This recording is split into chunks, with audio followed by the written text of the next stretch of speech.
نے کوششیں تیز کر دی ہیں کہ کسی طریقے سے افغانستان میں امن لایا جائے، اور اس سلسلے میں حال ہی میں ہم نے دیکھا کہ امریکہ کے وزیر خارجہ نے ایک خط لکھا ہے افغان صدر اشرف غنی کو۔ امریکہ چاہ رہا ہے کہ ایک جو افغانستان کے امیڈیٹ نیبرز ہیں یا جو علاقائی ممالک ہیں جس میں بھارت بھی شامل ہے، یو این کے بینر تھلے ایک کانفرنس بلائی جائے تاکہ خطے کے جو ممالک ہیں ان کے درمیان اتفاق رائے پیدا کیا جائے۔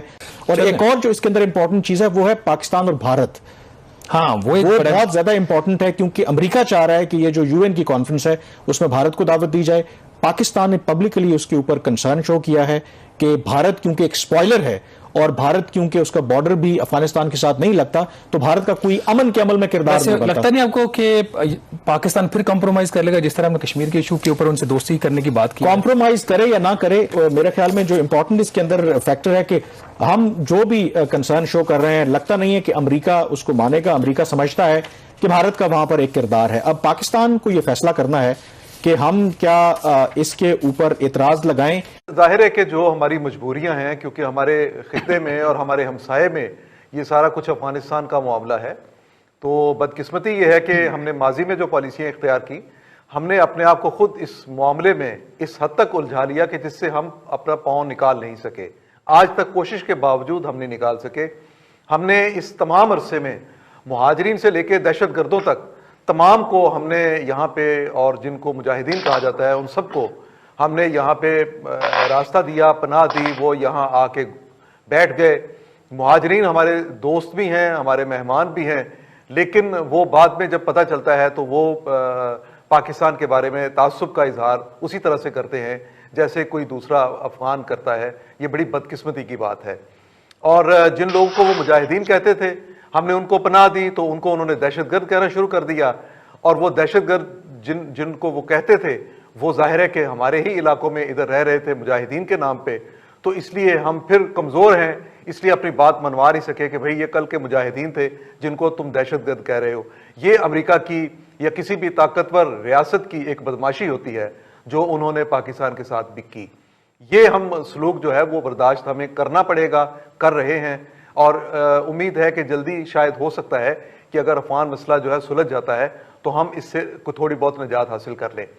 اس تمام عرصے میں بھارت نے بڑی سازش کے ساتھ، ہوشیاری کے ساتھ اس نے افغان مسئلے کو اور کشمیر کے ایشو کو اس نے منسلک کیا، اور جو واقعات وہاں پہ افغانستان میں جس طرح سے ہوتے تھے ان کو اس نے ایک پورا اس کڑی سے کڑی ملاتے ہوئے وہ کشمیر تک لے گیا، اور پاکستان کو اس نے ذمہ دار ٹھہرایا کہ تم بات کرتے ہو اپنے حقانیوں کی، ہم بات کرتے ہیں لشکر طیبہ کی یا کسی اور کی۔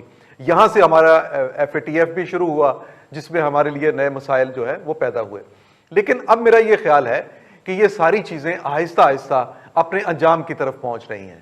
انجام اس کا یہ ہے کہ اگر تو ہم اس وقت دیکھیے جو پولیٹیکل لیڈرشپ کی بھٹی صاحب نے بات کی، اس تمام افغان مسئلے کا پولیٹیکل لیڈرشپ ہماری جو اس وقت کی ہے اس سے کوئی لینا دینا مجھے زیادہ نظر نہیں آتا۔ اب امریکہ کے ہاتھ میں کیا لیوریج ہے ادر دین کہ جی وہ تھریٹ کر رہے ہیں کہ ہم 1 مئی کو چھوڑ کے چلے جائیں گے؟ تو اگر چھوڑ جاتے ہیں تو اس میں نقصان پاکستان کا بھی ہوگا۔ اگر وہ ایک پیسفل اور ایک میننگ فل ٹرانزیشن نہیں ہوتی تو پھر تو وہاں پہ خانہ جنگی شروع ہو جائے گی۔ میرے خیال میں انہوں نے ایز اے تھریٹ کے طور پہ یوز کیا ہے۔ امریکہ کو بھی یہ پتا ہے کہ اگر وہ اس طریقے سے نکل جائیں گے تو وہ 20 سال جو انہوں نے ٹریلینز آف ڈالرز وہ خرچ کیے، جو تمام آبجیکٹیو وہ دھرا کا دھرا رہ جائے گا۔ اگر افغانستان میں طالبان آ جاتے ہیں یا وہاں پہ خانہ جنگی شروع ہو جاتی ہے تو وہ ان کے بھی حق میں نہیں ہے، اور جو تمام جو ریجنل کنٹریز ہیں وہ بھی یہ ایسا نہیں چاہتے، تو وہ ان کو ایک تھریٹ دی ہے۔ اشرف غنی اصل ایشو یہ ہے کہ ان کو لگتا ہے کہ اگر کوئی عبوری سیٹ اپ بھی آتا ہے، اگر طالبان کے ساتھ کوئی پاور شیئرنگ ڈیل بھی ہوتی ہے تو ان کا مستقبل پھر خطرے میں ہے، کیونکہ وہ پشتون ہیں، طالبان بھی پشتون ہیں، تو جب پاور شیئرنگ اگریمنٹ ہوگا تو ان کو ان کا اتنا حصہ ملنے والا نہیں ہے۔ ڈاکٹر عبداللہ یہ جو نان پشتون ایلیمنٹ ہیں ان کو تو ان کو حصہ مل جائے گا۔ تو پاکستان کے جو میرے کچھ حکام سے بات ہوئی تو انہوں نے کہا کہ جو اشرف غنی ہے وہ اب امریکہ کا پرابلم ہے، اور امریکہ اس کو اپنے طریقے سے ڈیل کر رہا ہے۔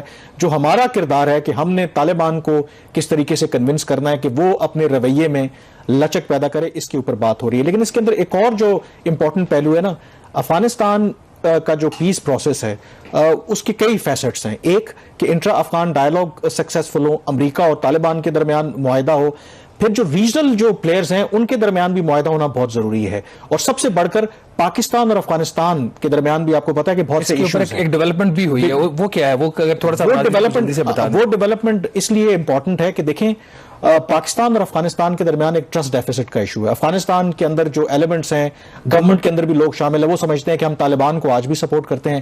پاکستان کا خیال ہے کہ جو افغانستان کے اندر جو ان گورنڈ سپیسز ہیں یا جو ایون کہ این ڈی ایس ہے ان کی، وہ بھارت کے ساتھ مل کر جو ٹی ٹی پی جیسے اور داعش جیسے گروہوں کو سپورٹ کرتی ہے تاکہ پاکستان کے خلاف ان کو استعمال کیا